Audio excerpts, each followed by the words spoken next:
Well, thank you, Gloria, for your words, and thank you, Geoffrey, for your invitation. Thank you, all of you, for being very patient before the main dish or the main plate is served. So I will try to be very brief, but I never can, but anyway. Well, let me talk about my own feelings today. I got trapped about this nostalgic environment related with the Explorer Club. All the photographs and the beer there, and oh my God! So it's like it's last century or maybe 2 centuries ago. So it's some kind of powerful magic here that is trapping me, capturing me, and keeping me in the past. And maybe that is what was happening for a lot of people trying to rescuing the first research and statements related with climate change. Actually, it takes me to what I learned. In 1972, I was like at 9 years old.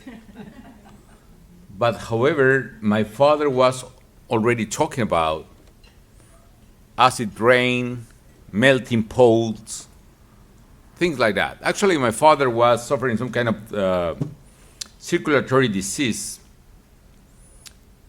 And his best friends, the first time he spoke publicly about all this stuff related with climate change, even his best friends started to say, oh my God, poor Luis, no?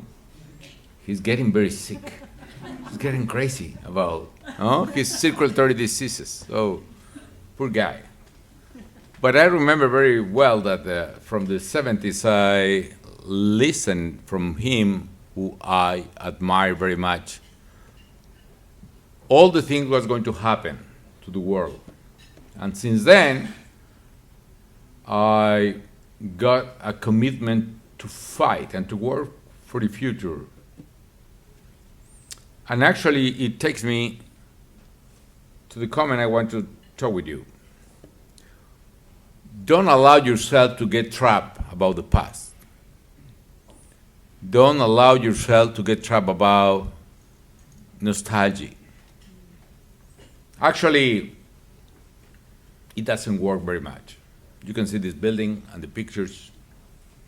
It doesn't represent the future as the way it used to represent in the last or two last centuries.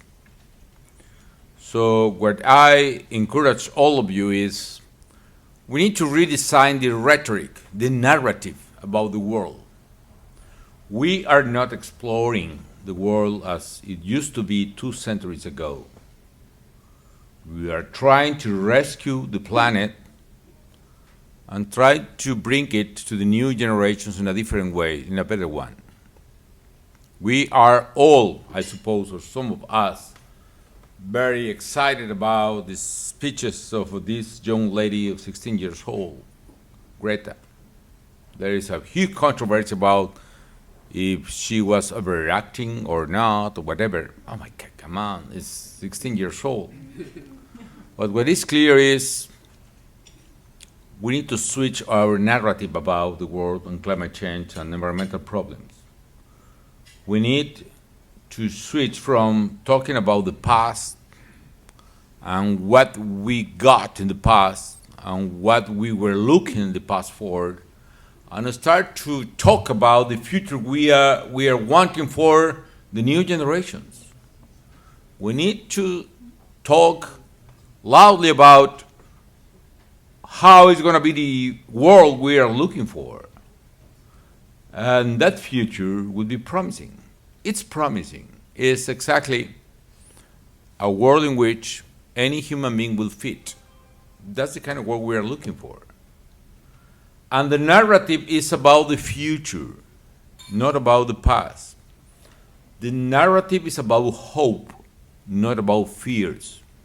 In my own experience, very few people can change their own behavior upon fears.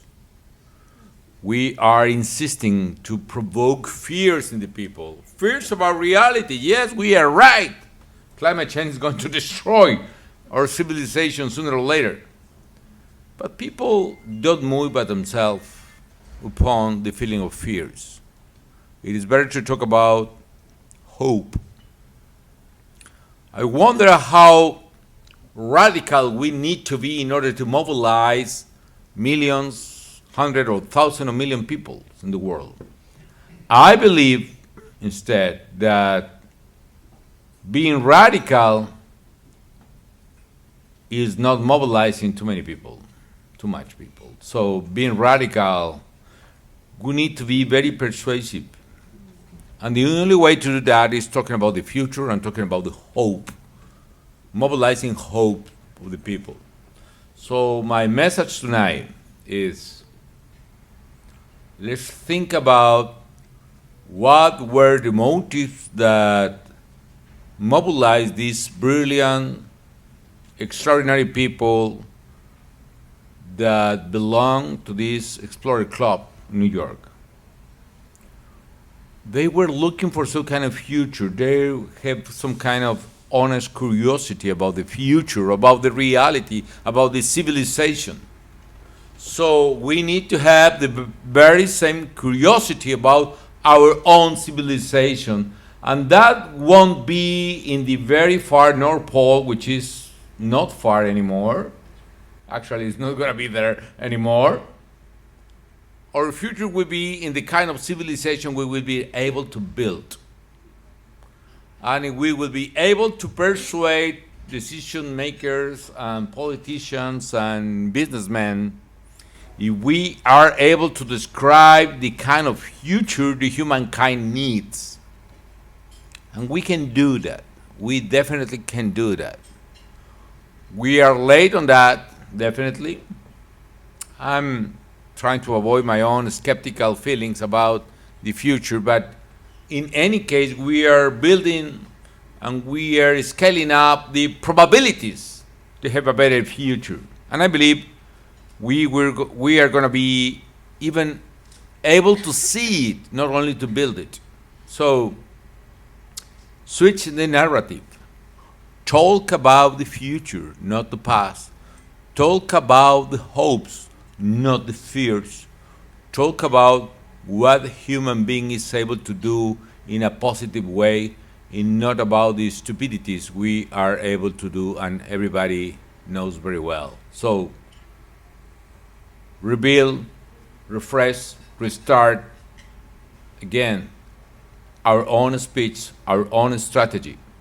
We can make it if we are smart enough to do it. Thank you very much.